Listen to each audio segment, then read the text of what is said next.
21 जून 2026 को नीट का re examination conduct करवाया गया था। हालांकि नीट का पहले जो एग्ज़ाम होना था वो पेपर लीक होने की वजह से एग्ज़ाम ही कैंसिल कर दिया गया था। अब आप सोचो कि ये एग्ज़ाम का पेपर लीक होता नहीं है बल्कि पेपर लीक कराया जाता है, और ये कराता कौन है बल्कि नेताओं के द्वारा ही कराया जाता है। हमें बताया जाता है कि कुछ असामाजिक तत्व पैसे के लिए पेपर लीक करता है और लोग बच्चों को गुमराह करता है। लेकिन ऐसा नहीं है, ये नेता के द्वारा ही कराया जाता है क्योंकि वो पैसा कमाता है, उससे एमपी और विधायक खरीद सके। ये हमें गुमराह बस करने की कोशिश किया जाता है कि हाँ, ये असामाजिक तत्व के द्वारा पेपर लीक हुआ है। अब सोचिए, एक पेपर लीक होने की वजह से कितना स्टूडेंट ज़्यादा परेशान होता है। कुछ स्टूडेंट ने तो आत्मदाह भी कर लिया था, अपना पूरा जीवन खत्म कर लिया है। अब एक बच्चा अपना कितना पैसा लगाता है, परिवार का अपना खुशियाँ त्यागता है, अपना समय लगाता है और एग्ज़ाम की तैयारी करता है 2 साल बिना कुछ सोचे समझे, बिना ध्यान इधर उधर भटकाया प्रिपरेशन करता है, और फाइनल क्या होता है कि पेपर लीक हो जाता है। पेपर लीक होने की वजह से पेपर ही रद्द हो जाता है। अब फाइनली सरकार ने इस पर बयान दिया था कि पेपर थोड़ा थोड़ा लीक हुआ, पेपर पूरा लीक नहीं हुआ बल्कि थोड़ा थोड़ा लीक हुआ। अब बताओ कि ये पेशाब है क्या जो पेपर, ये पेशाब है क्या जो थोड़ा थोड़ा लीक होकर के पेंट भीग गया। यार आदमी मरेगा तो क्या बोलेगा, आदमी मरा नहीं है बल्कि थोड़ा थोड़ा मरा है। यार या तो बोल दो आदमी मरा है या तो बोलो आदमी नहीं मरा है। थोड़ा थोड़ा मरा मरा मतलब क्या हुआ कि आदमी मरा है ना। वैसे ही ये सरकार बोल रही है कि पेपर लीक नहीं हुआ बल्कि थोड़ा थोड़ा लीक हुआ। ये क्या मतलब कि कैसा जवाब है। फाइनली सरकार ने लोगों की बात सुन करके 21 जून 2026 को नीट का री एग्जामिनेशन कंडक्ट करवाया है। अब सोचो, यह बात यहाँ पे आती है कि री एग्जामिनेशन के पहले बच्चों को एडमिट कार्ड जारी किया गया था। क्योंकि एडमिट कार्ड जारी इसलिए होता है कि वहाँ एग्जामिनेशन सेंटर लिखा होता है कि आपको कहाँ कहाँ जाकर के एग्ज़ाम देना होता है। लेकिन नागपुर के एक स्टूडेंट को एग्जामिनेशन सेंटर उसके एडमिट कार्ड में अबू धाबी था। अब सोचो कि अबू धाबी वो कैसे जाकर एग्जाम देगा। अबू धाबी भारत से दूसरे देश में है, तो अबू धाबी जाने के लिए आपको पासपोर्ट की जरूरत होता है और इतना जल्दी पासपोर्ट आपको मिलता नहीं है। तो ये अबू धाबी जो एग्जामिनेशन सेंटर दिया गया है एक अलग ही मुद्दा बन गया। सरकार इसको घेर रही है चारों तरफ से। अब देखो, फाइनली उसका एग्जामिनेशन सेंटर बदल कर नागपुर के ही एक एग्जामिनेशन सेंटर में दे दिया। अब बात यहाँ आती है कि एग्जामिनेशन सेंटर अबू धाबी कैसे पड़ा।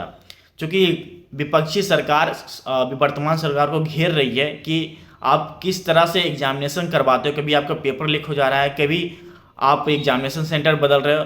तो उसके सपोर्ट में हमारे हमारे गोदी मीडिया जो काफ़ी भ्रष्ट मीडिया, पूरा वर्ल्ड का सबसे भ्रष्ट मीडिया है, वो क्या कह रही है सरकार के सपोर्ट में, क्या कह रही है। वो बोल रही है कि अबू धाबी, ये सरकार, अबू धाबी जो सेंटर सिलेक्ट हुआ है वो सरकार के द्वारा नहीं हुआ बल्कि बच्चों ने खुद सेलेक्ट किया है।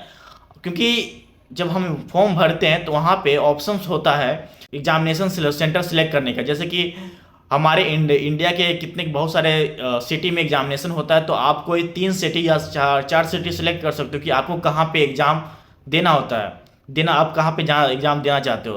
तो उसमें से अगर अगर आप सबसे पहला एग्जामिनेशन सेंटर सेलेक्ट करते हो तो मोस्टली चांसेस होता है कि आप उसी एग्जामिनेशन सेंटर में जाके एग्ज़ाम दे सकते हो, वहाँ पे एग्जामिनेशन सेंटर आ जाता है। लेकिन अब आप ये सोचो कि मान लिया कि वो लड़का ही, वो मतलब कि मीडिया वाले कह रहे हैं कि ये लड़का जानबूझकर अबू धाबी सेंटर सेलेक्ट किया था। मैं मानता हूँ चलो कि ऐसे गलती भी हो सकता है, लेकिन आप सोचो कि examination centre Abu Dhabi select किया है तो सबसे पहले बात है कि एग्जामिनेशन सेंटर के ऑप्शन में अबू धाबी क्यों दिया गया था। आप ये बात बताओ कि एग्जामिनेशन सेंटर के ऑप्शन में अबू धाबी क्यों दिया गया था। अगर अबू धाबी एग्जामिनेशन सेंटर दिया है तो इसका मतलब सिंगापुर भी दिया होगा, लंदन भी दिया होगा, हांगकांग भी दिया होगा, चाइना भी दिया होगा, ब्राज़ील भी दिया होगा, इस सारे अलग अलग देश के सिटी को भी दिया होगा एग्जामिनेशन सेंटर के लिए।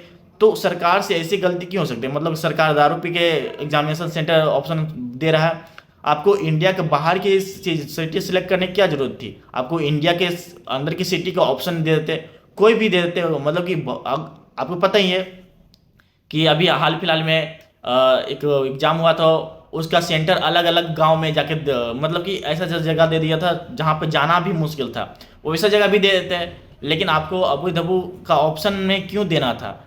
अगर आप ऑप्शन में ये तरह की चीज़ें देंगे तभी तो बच्चे वो तरह उस तरह के गलती से भी सिलेक्ट कर लेंगे। तो ये सबसे बड़ी क्वेश्चन है कि अबू धाबी ऑप्शन में क्यों दिया। और ये रूबिका लियाकत जो एकदम भ्रष्ट मीडिया की रिपोर्टर है, वो सरकार को घेर रही है, सरकार को सपोर्ट कर रही है कि ये सरकार ने कुछ नहीं किया, बल्कि ये लड़का ने ही गलत सेंटर सेलेक्ट किया, जिसके कारण उससे गलत एग्जामिनेशन सेंटर आ गया। आप ये बताइए, ये ऐसा मीडिया है, अगर इसके मुंह पे भी थूक देगा ना सरकार, तो बोलिए कि वाह क्या थूका है। देखिए तो थूक में वाइट वाइट क्रीम आ रहा है, इसको रोटी में लगाकर खाने में भी बहुत मज़ा आएगा। मतलब इस तरह की बातें, एकदम सरकार खराब से खराब भी चीज़ भी करेगी ना, तो वो कभी भी उसके विपक्ष में खड़ा नहीं होगी, बल्कि उसके सपोर्ट में खड़ा होगी। आप इसके बारे में क्या सोचते हैं, हमें कमेंट के जरूर बताएं।